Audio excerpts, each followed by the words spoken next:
ప్రియమైన దేవుని బిడ్డలందరికీ క్రీస్తునామం పేరిట వందనాలండి. ఈరోజు దేవుని మాట కీర్తనల గ్రంథము 147వ కీర్తన 14వ వచనమండి. ఒకసారి చదువుకుందాము.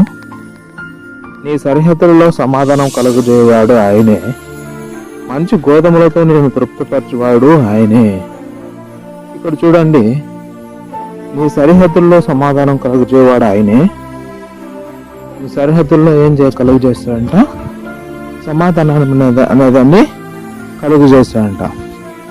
అంటే మీ చుట్టూ ఉన్న ప్రాంతాల్లో కానీ పరిస్థితులు కానీ సమాధానం అనేది ఉండదు.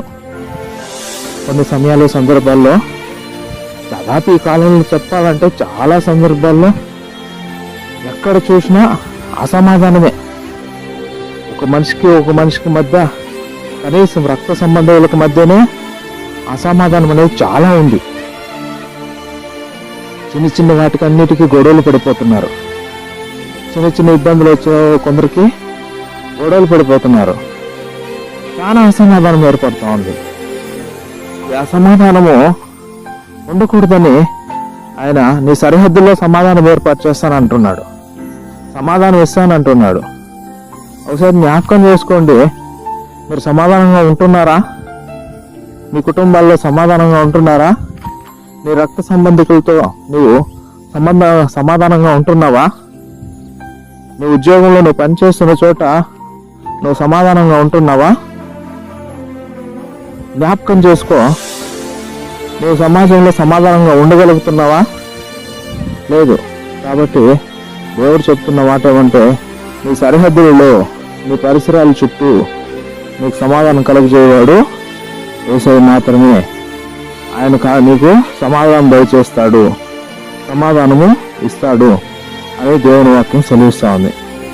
అదేవిధంగా నిన్ను మంచి గోధుమలతో తృప్తిపరచేవాడు ఆయనే. అవునండి, ఈ కాలంలో ఆహారం కొరకు అనేకులు వెతుకుతారు.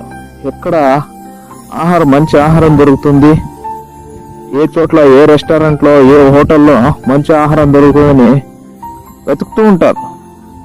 మంచి ఆహారాలు దాదాపు దొరకవు. ఎందుకంటే అంతా కృత్రిమం అయిపోయింది, కల్తీ అయిపోయింది. మంచి ఆహారం దొరకట్లేదు. ఇక్కడ శారీరక ఆహారమే కాకుండా ఆత్మీయ ఆహారం కూడా కల్తీ అయిపోయింది. ఆత్మీయ ఆహారం కూడా కల్తీ చేసేస్తున్నారు. వాక్యంలోనే కల్తీ చేసి వాక్యాన్నే మార్చేస్తున్నారు.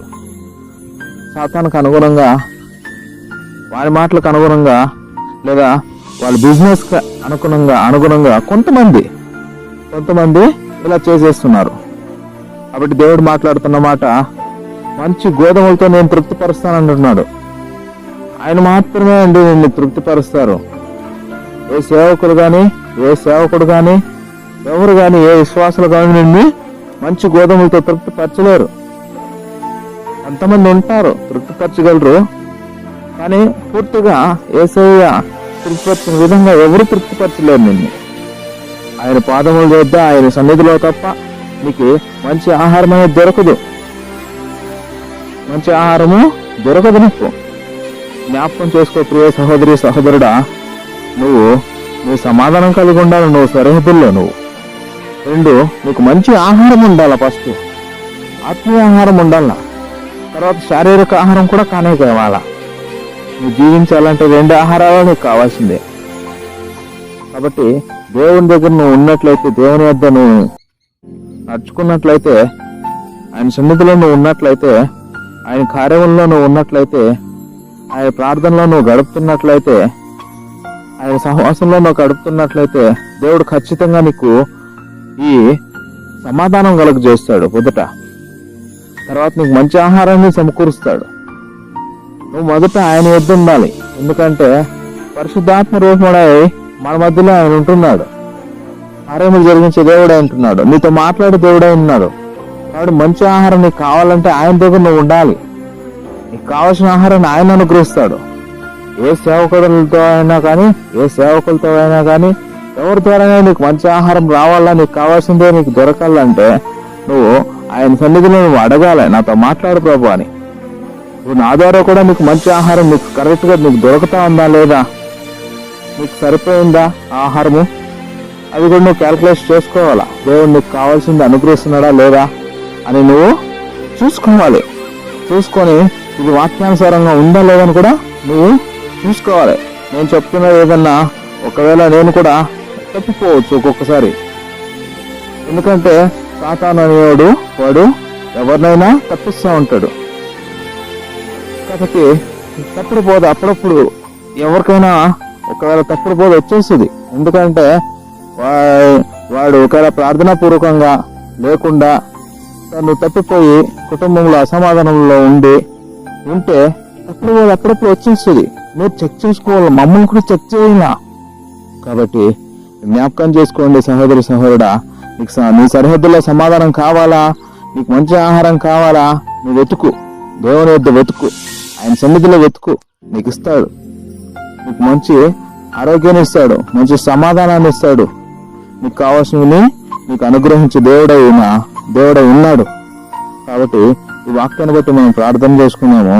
కళ్ళు మూసుకున్నట్లయితే కృపా నమ్మకం ప్రేమ కలిగిన తండ్రి, దేవాయ దేవ, రాజాది రాజా, ఆశ్చర్యకారులు అద్భుత కార్యాలు జరిగించగల ప్రభా, సర్వోన్నతుడ మహోన్నతుడ మహేంద్ర రాజా తండ్రి, ఈ సమయంలో నాయన అవును ప్రభా, మాతో మాట్లాడిన విధానం బట్టి మీ కృతజ్ఞతాస్తుతులు చెల్లిస్తున్నాం ప్రభా. మీ బిడ్డలతో మీరు మాట్లాడిన విధానం బట్టి మీ కృతజ్ఞతాస్తుతులు చెల్లిస్తున్నాం ప్రభా. అవునైనా సమాధానం కలుగజేయవాడు నీవే, సమాధానం కర్త అయిన నీవే దేవుడున్న ప్రభా. అవును ప్రభా దేవా, మీరు మీ బిడ్డలకు వాళ్ళ సరిహద్దుల్లో వాళ్ళు ఎక్కడైతే ఉంటున్నారో, ఏ సమాజంలో ఉంటున్నారో, ఏ ఇంట్లో ఉంటున్నారో మాకు తెలియదు కానీ మీరు సమాధానం కలుగజేయ ప్రభా. ఏ పనిలో ఉంటున్నారో మాకు తెలియదు కానీ వాళ్ళకి సమాధానం కలుగజేయ ప్రభా. అయ్యా వాళ్ళకి మంచి ఆహారాన్ని మీరు అనుగ్రహించండి అయినా, మీరు అనగా ఆహారాన్ని అనుగ్రహించే దేవుడు మంచి గోధుమతో తృప్తిపరుస్తానన్నావు నాయన. అవును ప్రభా, ఇదిగో నాతో కూడా మాట్లాడిన దేవుడు అయ్యా, వాళ్ళతో కూడా మాట్లాడిన దేవుడు నాయన. అయ్యా ప్రతి ఒక్కరితో మీరు మాట్లాడగల సమర్థుడు దేవుడు తండ్రి నా ప్రభా. వాళ్ళని మంచి ఆహారంతో తృప్తిపరచు ప్రభా, మంచి గోధుమలతో తృప్తిపరచు ప్రభా. అయ్యా శారీరక ఆహారమే కాదు నాయన, ఆత్మీయ ఆహారంతో కూడా మీరు తృప్తిపరచండి నాయన. మీరు సహాయం చేయండి, అద్భుత కార్యాలు జరిగించండి. ఎవరైతే ఈ వాక్యాన్ని వింటున్నారో ఈ వాక్యం ద్వారా తండ్రి నా ప్రభా నువ్వు మాట్లాడేవాడిని నేను నమ్ముచున్నాను తండ్రి. ఇదిగో నీ బిడ్డలతో మాట్లాడేవాడిని, నాతో కూడా మాట్లాడినావాడిని నేను నమ్ముచున్నా ప్రభా.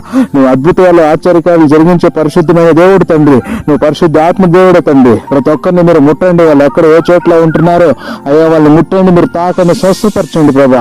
అద్భుతాలు జరిగించండి నాయన, ఆశ్చర్యకారాలు జరిగించండి. ఏ సహోదరి ఏ సహోదరుడైతే అయ్యా మరణ పడకలపై లేచి పడి ఉన్నాడో వాళ్ళు తండ్రి నా ప్రభా ఏ సునామంలో ముట్టండి, తాకండి, స్వస్థపరచండి ప్రభా. ఏ సహోదరి ఏ సహోదరుడైతే అసమాధానంతో ఉంటున్నారో అయ్యా వాళ్ళిద్దరూ ఆ సమాధానం పొందుకోవాలి ప్రభా.